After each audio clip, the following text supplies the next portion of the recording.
This is a packet of Oreos. Here in the US, we eat over 20 billion of these every year. That's 63 cookies a second. And this is the back of that packet. Take a look here and you'll see a list of ingredients most of us won't be able to recognize, let alone pronounce. But you see this one? Titanium dioxide. Yeah, that one's a problem. It's a whitening agent, the same chemical used in paint, sunscreen, and plastic. Oh, it's also been linked to DNA damage, the kind that could lead to mutations and disease. That's why in 2022, the European Union outright banned it as a food additive, quickly followed by other countries like Turkey, Bahrain, and Oman. But in the US, you can find this stuff in over 11,000 grocery store products. And that's just the beginning.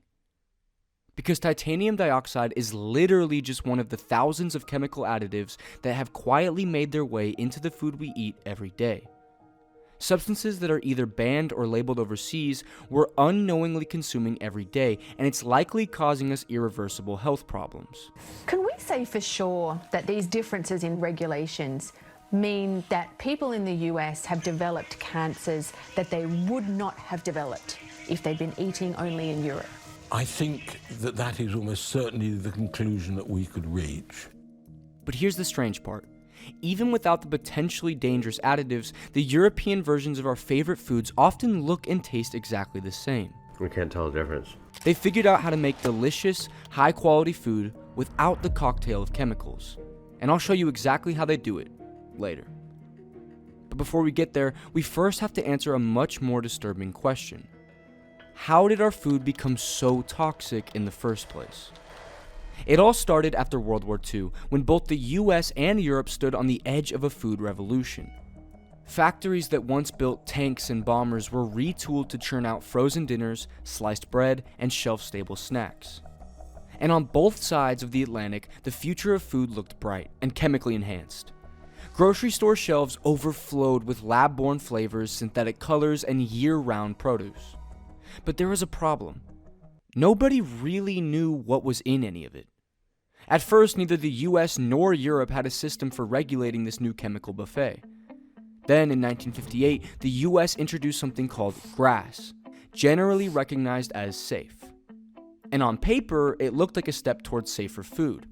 But in reality, it created a dangerous loophole. GRAS allowed companies to declare new ingredients safe as long as their own experts said so.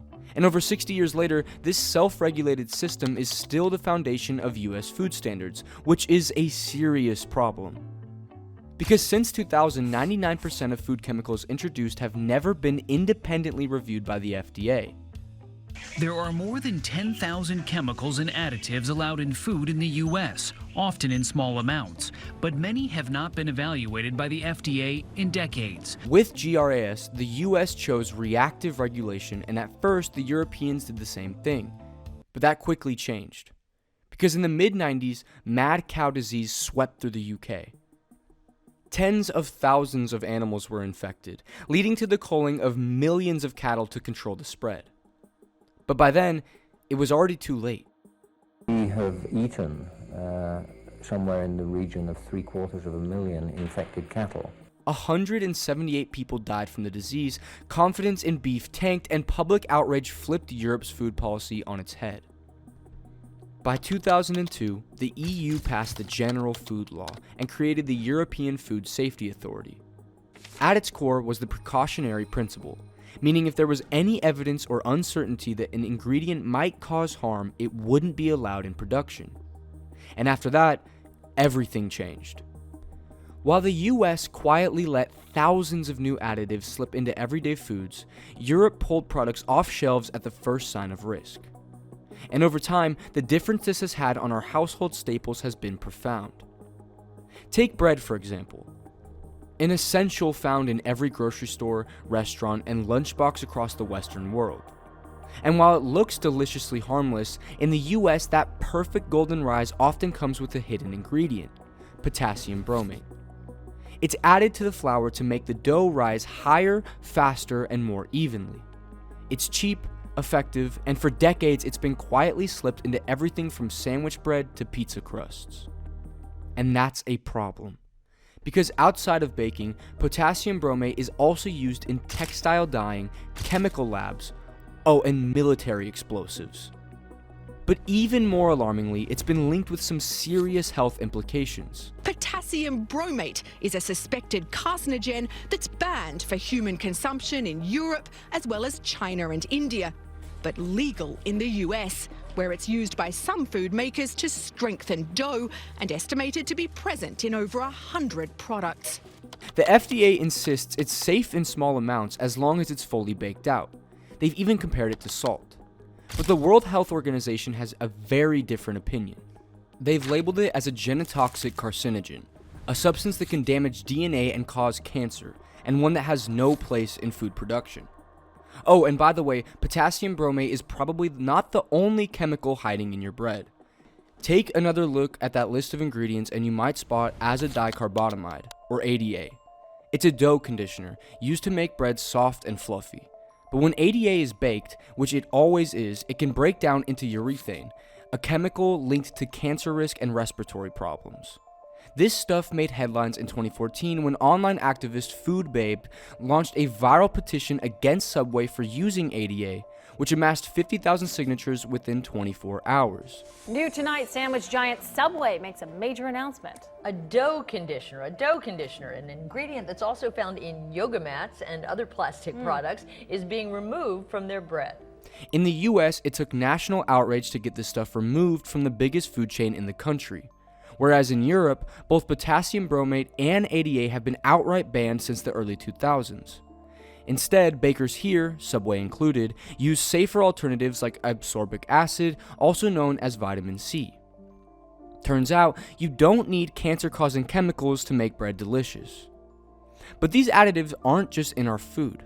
For decades, many popular sodas contained a strange little additive called brominated vegetable oil, or BVO. It's an emulsifier, used to keep citrus oils from separating. No big deal, right? Except that BVO is made with bromine, the same chemical used in flame retardants. And in recent years, scientists have raised serious red flags over this stuff, linking it to headaches, skin problems, and in extreme cases, loss of memory and muscle coordination. One of those cases happened in 1997. A man arrived at a California hospital showing symptoms of fatigue, memory loss, and a deteriorating ability to walk. It transpired that he'd been drinking up to 4 liters of soda a day, all loaded with BVO. Blood tests revealed he had toxic levels of bromine in his system, and it took over a month before he recovered. Of course, Europe's answer to BVO was simple: just don't drink flame retardant. The UK banned it back in 1970, and the European Union followed in 2008. Instead, manufacturers switched to safer alternatives like natural plant-based gums to keep their drinks shelf-stable and side-effect-free. Meanwhile, in the US, BVO stayed on shelves for decades. Then in August 2024, the FDA finally caved. A major change coming to your favorite sports drinks and pops. The FDA has banned a food additive typically found in the drinks, brominated vegetable oil. But if flame retardant was allowed to stay in soda for over 50 years, it makes you wonder, what other chemicals are we consuming? And to find the answer, you don't have to look far. Just take a stroll down the candy aisle.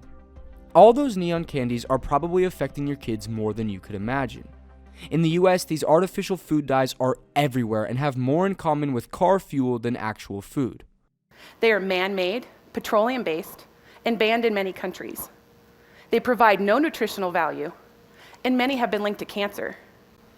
This one, Red 40, is one of the most common, found in over 36,000 products. Yet petroleum-based dyes like these have no other function than to make food look more appealing. And despite multiple independent studies over the last 15 years linking it to increased hyperactivity in children, you'll still find this in plenty of everyday products. Yellow 5 isn't any better. It's been linked to temper tantrums and emotional disruption, while Yellow 6 has been proven to turn mice skin transparent. All these artificial colorings are still used in Europe, but come with a heavy warning. Since 2010, any product containing these 6 specific dyes has been slapped with a warning label. And this one sentence forced a quiet revolution. Brands began reformulating their recipes, replacing synthetic dyes with natural alternatives made from beetroot, carrots, turmeric, and saffron to avoid that dreaded label. So why hasn't the US followed? Because the European version of Skittles still exists, M&Ms still exist, Fruit Loops still exist, and apparently taste better too. America, get your together, man. It doesn't taste good. Yet the deeper you go, the worse it gets. Because once you start looking at the labels, you realize it's everywhere. Preservatives like BHA and BHT are being used to keep chips and cereals from going stale, even though both have been flagged as potential carcinogens. A chemical called propylparaben used in cosmetics and shampoos is quietly added to baked goods like muffins and tortillas. And the grains used in bread, cereal, and pasta are often drenched in herbicides, then harvested with chemical drying agents. Even milk isn't safe.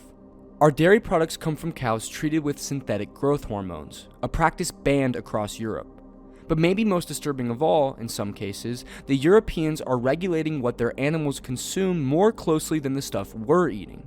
In Europe, they regulate the amount of mold in animal feeds, like horse food and cow food and things, stricter than they regulate the human food in America for the amount of mold. And just when you think that's the worst of it, someone mentions the chicken. Because the slaughter process is so unsanitary, it's legal in the US to rinse poultry in chlorine to kill bacteria, a practice banned in Europe decades ago. Alright, so it's pretty obvious that the difference between European and American food isn't just a few isolated ingredients. They're the natural byproduct of two fundamentally different models, dictated by those who have oversight and where their priorities lie. And while it might feel like the US food system is too far gone, there are signs of change. With every passing year, more of us begin to question what's really in our food. In 2023, California passed the Food Safety Act, banning 4 additives already outlawed in Europe. And in January of this year, the FDA finally issued a nationwide ban on red dye number 3. Decades after FDA admitted that this chemical is indeed a carcinogen in animals, it has taken the product off the market. Now, throughout this video, I've expressed the opinion that Europe's food standards are better, but that doesn't mean that they're perfect. They still have some things to figure out. Nitrites and nitrates, for example, are used to preserve deli meats and hot dogs, and are known to cause cancer. On top of that, processed meats are still widely consumed with little warning that these are Group 1 carcinogens, in the same category as tobacco and asbestos. Oh, and then there's the palm oil problem. This cheap fat is literally in everything. And although it's technically plant-based, the way it's processed can release contaminants linked to cancer, not to mention the massive deforestation tied to its production. So yes, Europe bans chemicals like titanium dioxide, it regulates dyes, but it still allows some ingredients with the potential for human and ecological harm. And that brings us to the real takeaway here. Regardless of where you live, you are responsible for what you eat. So, start reading labels. Learn which ingredients are safe and use apps like Yuka to understand what's in your favorite products.